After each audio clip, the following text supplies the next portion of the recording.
राहुल गांधी के जिस सेनापति को लेकर यह कहा जा रहा था कि उसे कांग्रेस ने राज्यसभा नहीं भेजा, वो नाराज चल रहा है।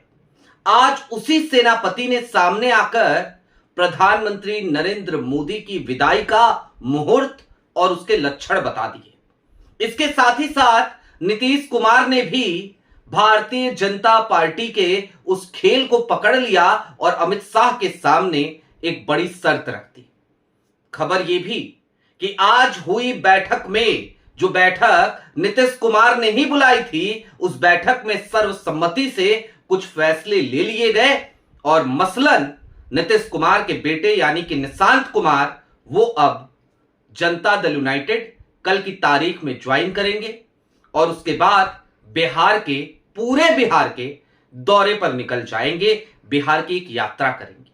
लेकिन इन सब के बीच सबसे बड़ी खबर, आज की तारीख में गुजरात लॉबी का खेल जो वो खेलना चाह रही थी वो फेल हो गया है।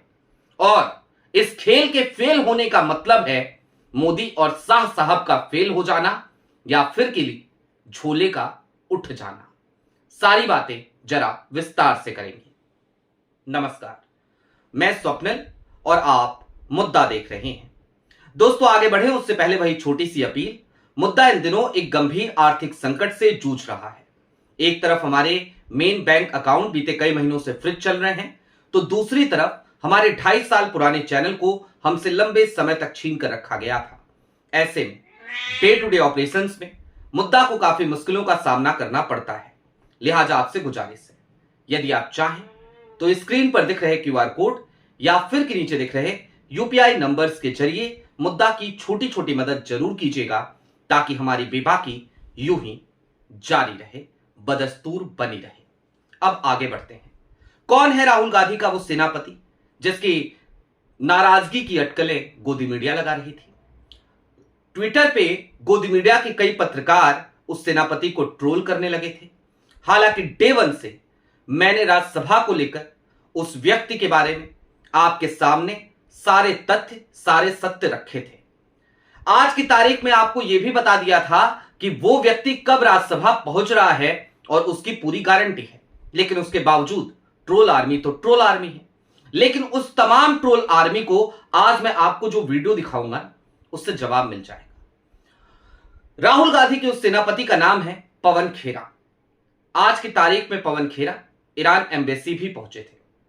वहां पर अयातुल्ला अली खामनेई, ईरान के मरहूम सुप्रीम लीडर, उनके लिए शोक सभा का आयोजन किया गया था और वहां पर पवन खेरा और सलमान खुर्शीद कांग्रेस के रिप्रेजेंटेटिव के तौर पर पहुंचे थे। वहां से बाहर निकले और बाहर निकलते ही मीडिया कर्मियों से बातचीत की और उस बातचीत में उन्होंने क्या कहा वो आपको आगे सुनाएंगे। लेकिन उससे पहले आपको ये जान लेना चाहिए कि आज की तारीख में नीतीश कुमार ने कौन से खेल को पकड़ लिया। दरअसल भारतीय जनता पार्टी खेल बड़ा अच्छा करने की फिराक में थी। खेल ये कि भाई बिहार से नीतीश कुमार को वापस बुला लो और वापस बुलाने के बाद वहां पर अपना मुख्यमंत्री बिठा दो और फिर धीरे धीरे जनता दल यूनाइटेड को सुसुप्ता अवस्था में पहुंचा दो। हालांकि जनता दल यूनाइटेड का समाप्त हो जाना ये सिर्फ और सिर्फ जनता दल यूनाइटेड के लिए खतरे की घंटी नहीं है, ये खतरे की घंटी आरजेडी के लिए भी है और आरजेडी से कहीं ज्यादा ये खतरे की घंटी तो चिराग पासवान जैसे युवा नेताओं के लिए है जो एनडीए के सहयोगी हैं। खैर, इन सब के बीच नीतीश कुमार ने इस खेल को भली भांति तौर पर पकड़ लिया है।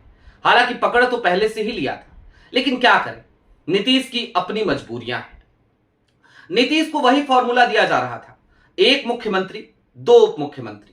लेकिन नीतीश कुमार ने अब जो शर्त रखी थी शाह साहब के सामने, वो शर्त शाह साहब को ही फंसा गई। नीतीश कुमार ने सीधे तौर पे कहा, दो उप मुख्यमंत्री नहीं चाहिए जनता दल यूनाइटेड को, आपको अपना मुख्यमंत्री बनाना है बनाइए, लेकिन शर्त यह है कि अभी तक जो मंत्रालय भारतीय जनता पार्टी के पास थे वो सारे मंत्रालय जनता दल यूनाइटेड के पास आ जाएंगे और जनता दल यूनाइटेड के पास जो मंत्रालय थे वो इस सरकार में वो भारतीय जनता पार्टी ले।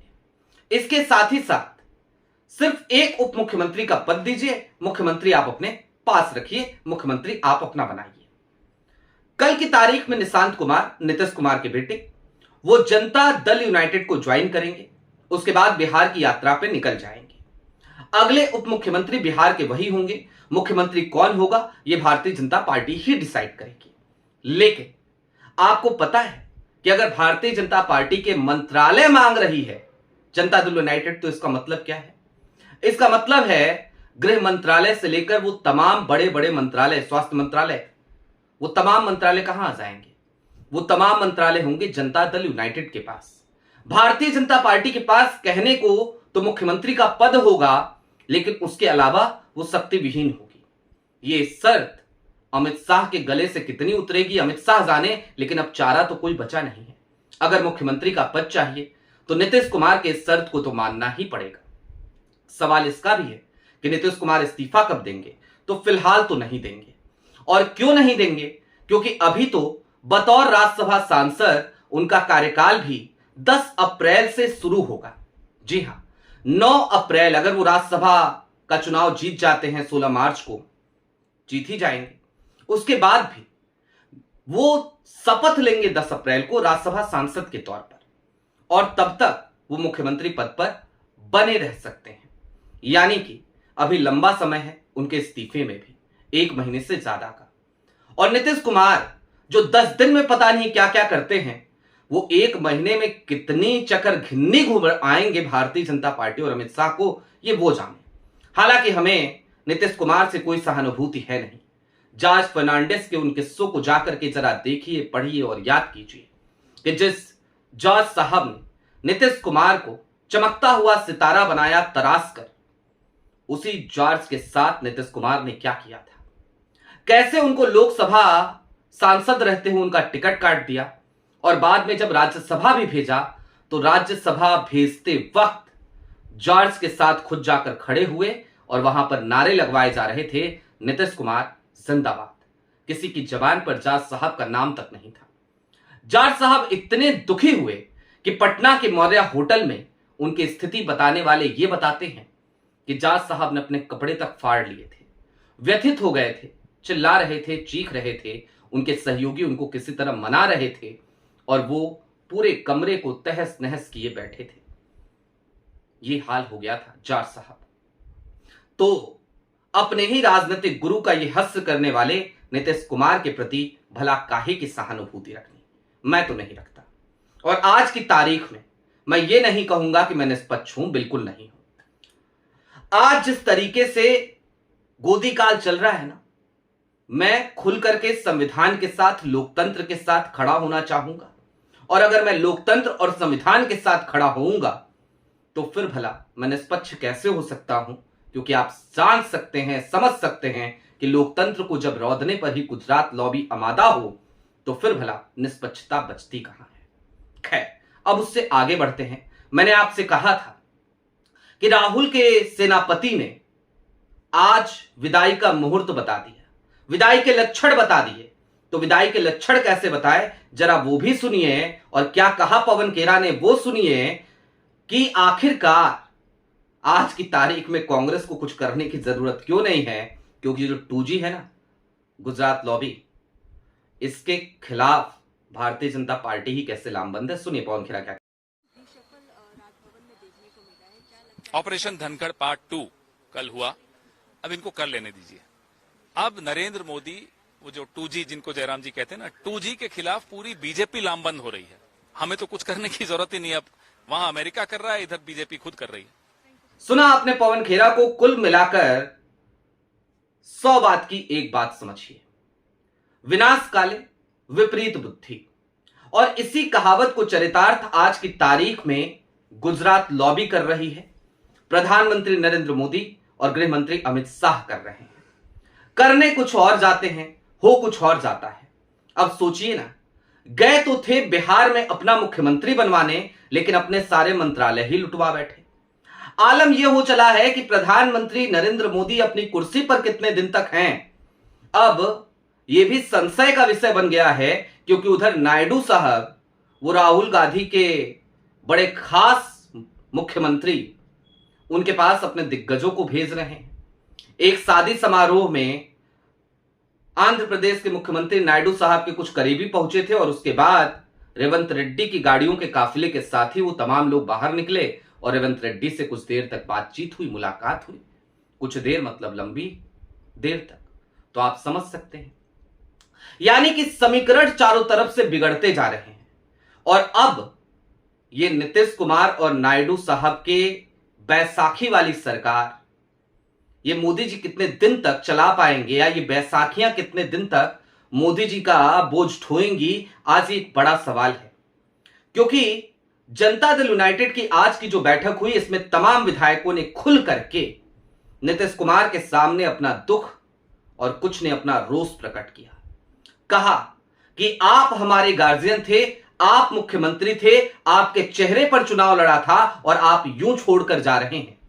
चलिए आप जाइए, आपका फैसला है, आपको रोकेंगे नहीं, क्योंकि इस पार्टी को आपने बनाया है जनाब।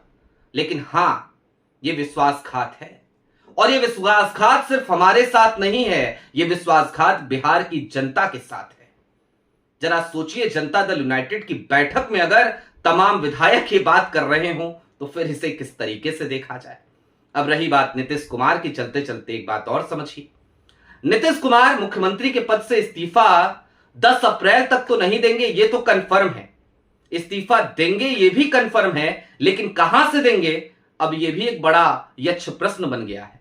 पता नहीं इस्तीफा मुख्यमंत्री के पद से देंगे या फिर कि राज्यसभा सांसद के तौर पर शपथ लेने पहुंचेंगे ही नहीं और उससे पहले ही दिल्ली से अपना इस्तीफा दे देंगे और कहेंगे कि मैं तो भैया बिहार में ठीक हूं, मुझे नहीं आना दिल्ली, आप चलाइए अपनी दिल्ली, आप संभालिए अपनी दिल्ली, मैं तो चला। और नीतीश ने अगर ऐसा कहा तो नायडू क्या कहेंगे, यह भी सोच का और शोध का विषय। लेकिन हां, मोदी जी की मुश्किलें बढ़ी तो हैं। राज्यपालों का रिसफल यूं ही नहीं हो रहा और राहुल गांधी जिस तरीके से आज की तारीख में चौतरफा घेराबंदी कर रहे हैं, मोदी जी की मुसीबतें हर गुजरते दिन के साथ और ज्यादा बढ़ती ही जा रही हैं। आपकी क्या राय है वो हमें कमेंट बॉक्स में जरूर बताइएगा। अभी के लिए दीजिए इजाजत। चलते चलते फिर वही अपील, चैनल पे नए हो तो सब्सक्राइब करते हुए जाइएगा, सक्षम हो तो छोटी छोटी मदद मुद्दा की जरूर कीजिएगा। बहुत शुक्रिया।